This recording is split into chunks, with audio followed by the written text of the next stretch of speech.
Yo, what is up sa inyong lahat dyan? Good day sa inyong lahat. And for today's video ay meron tayong sasaguting tropa natin dyan sa comment section. At ang tinatanong niya ay eto. Yan.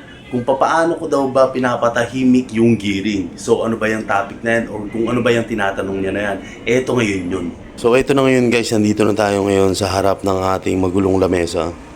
Yan. Tapos yung tinatanong niya ay nandito sa loob ng bag na yan. Kaya kukunin natin ngayon yun. Bubuksan lang natin yan. Okay? At dito natin makikita yon kung ano man yung tinatanong ng tropa natin dyan sa comment section.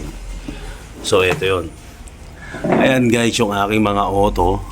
At eto yun sa video ng ating short video nitong ating Carbon Super FM, yung tinatanong niya. So, bali ngayon, papakita ko sa inyo para masagot natin yung tanong. Isi-set up ko lang siya. Let's go!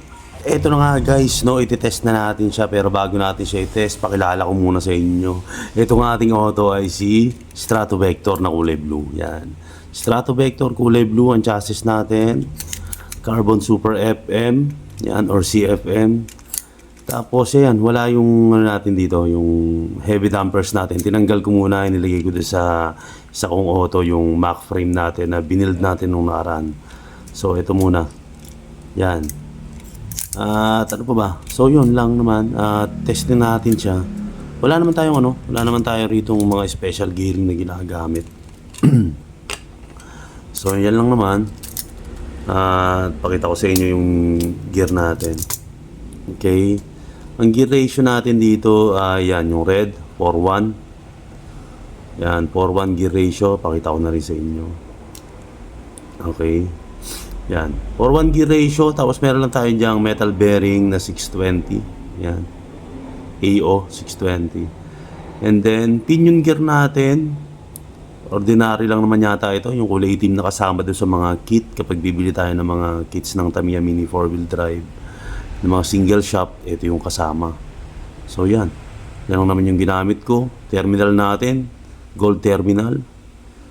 Tapos yun lang. Wala naman. Tapos yung motor natin. Hyperdash Motor 3 na T-Mac. Wala na nga lang yung stickers nito.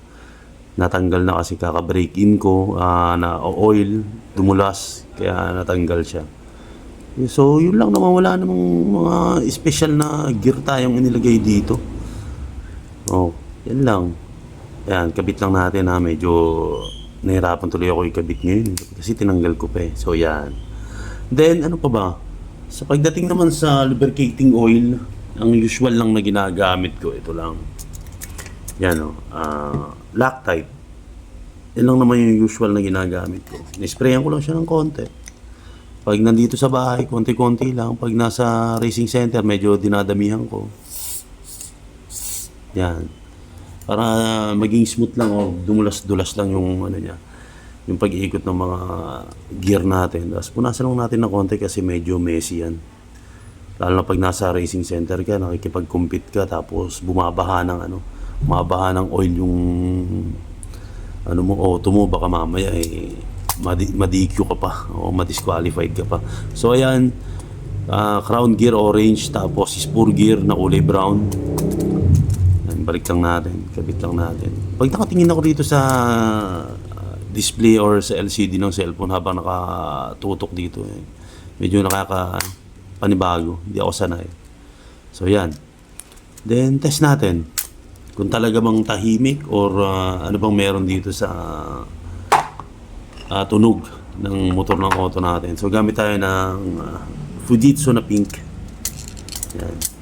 Fujitsu na pink, and then isa pang Fujitsu na pink. Yan. Parang medyo sablay Yun. So yun lang naman wala naman. Wala namang medyo smooth nga siya medyo tahimik nga. So sana yun na sagot natin yung tanong ni sir. Yan. Medyo hinaan lang natin or off natin. Yan. Again, sana na bigyan natin ng hustisya at ng kasagutan yung itinatanong ng ating tropa dyan sa comment section about dun sa gear. Kung paano nga ba natin napatahimik or patahimikin yung natin. gear natin or yung tunog or tono nung motor ng mga auto natin. Kasi yung iba naman kasi meron talaga silang ginagamit na special gearing para sa mga auto nila. Pero ako kasi ito lang. Kasi ito lang yung mga tips na ibinibigay sa atin to sa mga racing center na nasalihan natin or napuntahan natin, no. Kung ano lang yung binibigay na tips nila sa atin, yun lang din yung ina-apply natin sa mga auto natin. At nagwo-work naman. Oo, nagwo-work naman sa akin na to. Okay naman ako, satisfied naman ako sa takbo ng auto ko, sa mga nangyayari sa auto ko. Okay naman, wala naman akong hinahanap pa na na iba or i-upgrade ko pa siya ng mas mataas-taas, pwede, pero soon pa siguro. Ngayon, okay na ako sa kung anong meron tong auto ko. Yan yung mga iba ko pang auto nandiyan dyan sa bag natin. Kung ano yung mga takbo niyan, ganun lang siya, okay na ako doon, satisfied na ako doon. So yun, sana again, nabigyan ko ng sagot or nasagot natin ng maayos yung tinatanong ng tropa natin dyan sa comment section. So paano? Till next video guys, magkita-kita again tayo next time at kung kailan man yan ay hindi ko po alam. Peace out! Hustle hard, hustle every single day. I'll be making moves till I'm buried in my grave.